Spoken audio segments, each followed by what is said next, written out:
Hello guys, welcome to the English Talk Academy. तो जो हमने कहा था कि हमें 12 टेंसेस पढ़ने हैं, हमने फर्स्ट टेंस अपना पढ़ा प्रेजेंट सिंपल का. ठीक है, तो हर एक टेंस के चार चार पार्ट्स हैं. तो प्रेजेंट का हमने पार्ट 1 जो प्रेजेंट सिंपल था वो हमने कंप्लीट किया है. Now today we are going to study about present continuous, जो प्रेजेंट टेंस का सेकेंड पार्ट है. That's called present continuous. This is the second tense that we are going to learn today. तो present continuous क्या होता है? Present continuous. It indicates an action which is going on or progressive at the time of speaking or in present. Present continuous होता है जो indicate करता है, जो दिखाता है. Indicates, shows, which shows an action, जो ऐसी action को दिखाता है which is going on, जो चल रही होती है. और progressive. Progressive means active. Progressive at the time of speaking और इन प्रेजेंट. जब हम बात कर रहे हैं तो उस टाइम पे बात करते करते समय वो जो एक्शन है वो चल रही है, वो कॉन्टिन्यूस है, वो प्रोग्रेसिव है, वो एक्टिव है. फॉर एग्जाम्पल, मैं अभी पढ़ा रही हूँ तो at the time of speaking मैं ये बोल रही हूँ और ये कॉन्टिन्यूस एक्शन है, ये हो रही है. एट द प्रेजेंट टाइम ये एक्शन हो भी रही है. जब मैं कोई चीज़ बोलूँ जो हो भी रही होगी उसी टाइम जब मैं कुछ कह रही हूँ, तो जो एक्शन अभी एक्टिव है एट द प्रेजेंट टाइम वो प्रेजेंट कॉन्टिन्यूस के टेंस में हम यूज़ करते हैं. ठीक है, तो इसके भी positive sentences, negative and interrogative sentences we are going to study. तो सिंटेक्स जो प्रेजेंट कॉन्टिन्यूस का है, दैट इज सब्जेक्ट प्लस यहाँ की जो ऑक्सिलरी है वो है इज, एम, आर. और इसमें हम यूज़ करेंगे वर्ब की फोर्थ फॉर्म. हमेशा ये याद रखना है कि कॉन्टिन्यूस जब भी यूज़ करना है हमें वर्ब की फोर्थ फॉर्म यूज़ करनी है. फिर ऑब्जेक्ट. तो आई के साथ हमें एम लगाना है, ही शीट के साथ हमें इज लगाना है, यू दे वी के साथ हमें आर लगाना है. ठीक है, तो पॉजिटिव सेंटेंस का सिंटेक्स जो है that will be the this जो हमने लिखा है already. Subject is, am, are और कॉन्टिन्यूस है तो वर्ब की fourth form and object. Let's make sentence. मैं इंग्लिश पढ़ा रही हूँ दैट मीन्स ये जो एक्शन है कॉन्टिन्यूस है, रही हूँ. तो आई, तो सब्जेक्ट यूज करना है. सब्जेक्ट इज आई.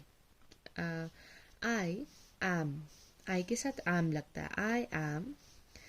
तो वर्ब जो है पढ़ाने को हम टीच बोलते हैं. ठीक है, बट जो टीच का फोर्थ फॉर्म है दैट इज टीचिंग.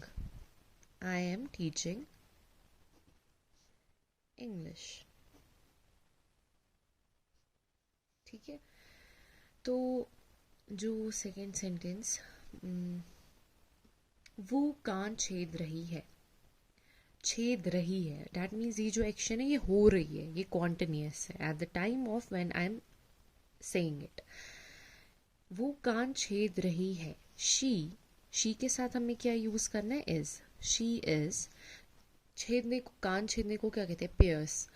बट यहाँ पे जो हमें फोर्थ फॉर्म यूज करना है दैट मीन्स पियर्सिंग.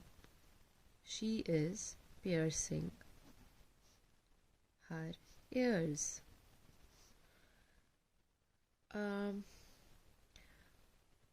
Now वो पहाड़ पे चढ़ रहे हैं. दे के साथ हमें क्या यूज करना है? दे के साथ हमें आर यूज करना है. They are. जब हमें पहाड़ पे चढ़ना होता है तो उसके लिए हमें क्लाइम बोलना होता है, बट ये फोर्थ कॉन्टिन्यूस है तो we will use climbing. They are climbing mountain. Sorry, climbing on mountain. Yes. बर्फ पड़ रही है दैट मीन्स ये जो एक्शन है कॉन्टिन्यूस है, ये अभी हो रही है. Snow. Snow is it. Snow is falling.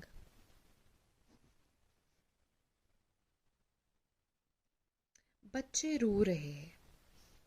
बच्चे, चिल्ड्रन. बच्चों के साथ दे क्योंकि बच्चे हैं ना, तो बहुतों की बात हो रही है, दे के साथ हम आ लगाते. They are, children are crying. ये आपके पॉजिटिव सेंटेंसेस थे. अब आपके नेगेटिव सेंटेंस. तो नेगेटिव सेंटेंस हमें जब यूज करना है तो नेगेटिव सेंटेंस में हमें नॉट लगाना है ऑक्सिलरी के बाद. They, sorry, subject is, am, are. Not verb की फोर्थ फॉर्म यूज होगी इसमें भी. सेम, ओनली नेगेटिव में सिर्फ नॉट लगता है क्योंकि हमें नेगेटिव सेंटेंसेस बनाने हैं. अगर यहाँ पे फॉर एग्जाम्पल हम ये वाली एग्जाम्पल रहेगी कि बच्चे नहीं रो रहे, चिल्ड्रन आर लगेगा सेम, और नेगेटिव है not, children are not crying.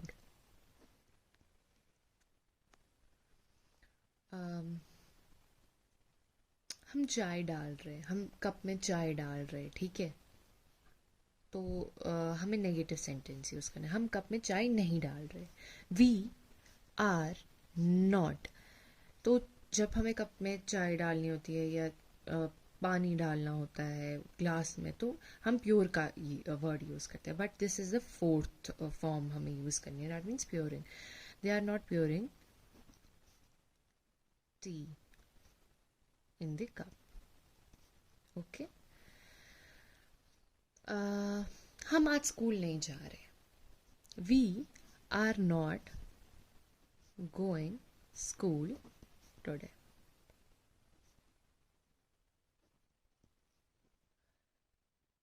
ठीक है. तो ये जो एक्शंस है ये अभी इस टाइम पे चल रही है.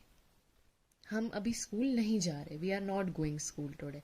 तो ये बता रहे हैं, बच्चे बता रहे हैं कि हम स्कूल नहीं जा रहे. ये कॉन्टिन्यूस एक्शन है क्योंकि ये इस टाइम पे प्रेजेंट में प्रोग्रेसिव है, एक्टिव है. ओके. तो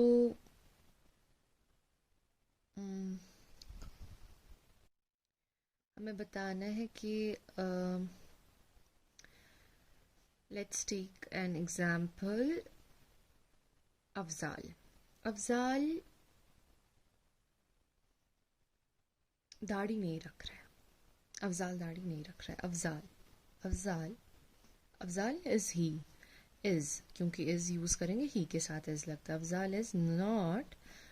कीप ही आएगा, दाढ़ी रखने को कीप कहते हैं. Fourth form will be keeping. Keeping beard.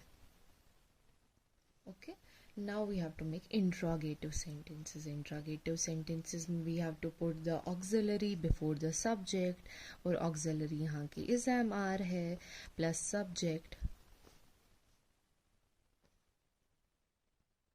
then fourth form of verb, then object.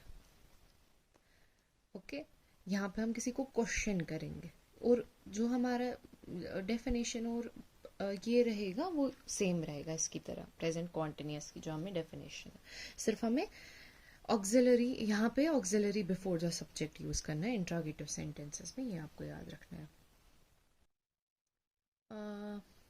For example हमें कहना है कि हम उसके साथ लड़ाई नहीं कर रहे हैं. ठीक है. हम इज वी और वी के साथ are. We are. We are not, sorry, we are using the negative sentences, sorry for this. हमें कहना है क्या हम उसके साथ लड़ाई कर रहे हैं. ठीक है. Are we. Okay. Are we tiffing, क्योंकि जब हम छोटी मोटी लड़ाई होती है ना तो हमें उसमें जो जब हम छोटी मोटी लड़ाई करते हैं उसको टिफ कहते हैं. तो कॉन्टिन्यूस यूज करना है तो we are tiffing. Are we tiffing with her. Okay. तो हम पूछ रहे हैं दिस.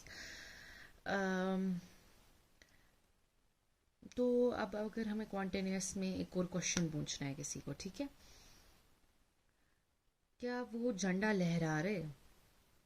ओके. तो हमें क्वेश्चन पूछना है. आर वो लहरा रहे हैं. Are they. जब लहराना होता है ना, कुछ झंडा लहराते हैं, उसको हाइस्ट कहते हैं. ओके. बट यहाँ पे फोर्थ फॉर्म यूज करना है. That means hoisting. Are they hoisting flag? ठीक है। क्या मैं फॉर एग्जांपल कोई बच्चा मेरी अच्छे से बात नहीं सुनेगा, ठीक है, तो जब when I am teaching, okay, तो मैं उसको कहूँगी क्या मैं यहाँ खेल रही हूँ? Am I playing here? Am I playing here? ठीक है। क्या वो अपना काम कर रहा है? इज, इसके साथ ही इज ही डूइंग, क्योंकि फोर्थ फॉर्म यूज करनी है।